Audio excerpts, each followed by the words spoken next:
Mahabub Nagar CM సభ నేపథ్యంలో ఈరోజు జర్నలిస్టులను నిర్బంధించి మరీ సభ నిర్వహిస్తున్నారు.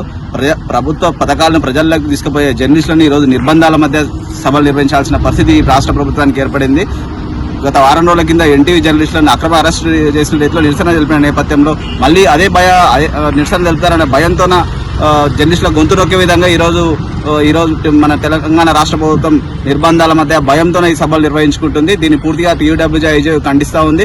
జర్నలిస్టుల మీదనే ఈరోజు ప్రజాస్వామ్యంలో 4వ స్తంభమైన మీడియాని ఈరోజు గొంతు నొక్కే విధంగా ఈరోజు అరెస్టుల పేరుతో జర్నలిస్టులను నిర్బంధించే ప్రయత్నం చేస్తే ఏమాత్రం ఊరుకునేది లేదు. ఒక జర్నలిస్ట్ నాయకుడుగా నన్ను అరెస్ట్ చేయవచ్చు, కానీ కింది స్థాయిలో పనిచేసే అందరు జర్నలిస్టులు కూడా ఈరోజు ప్రజలతో మమేకమై ఉన్నారు, ప్రభుత్వంలో ఉన్నారు, ప్రభుత్వ కార్యక్రమాలు ప్రజల్లోకి తీసుకువెళ్తున్నారు. వీళ్ళందరూ కూడా రేపు ప్రభుత్వానికి రానున్న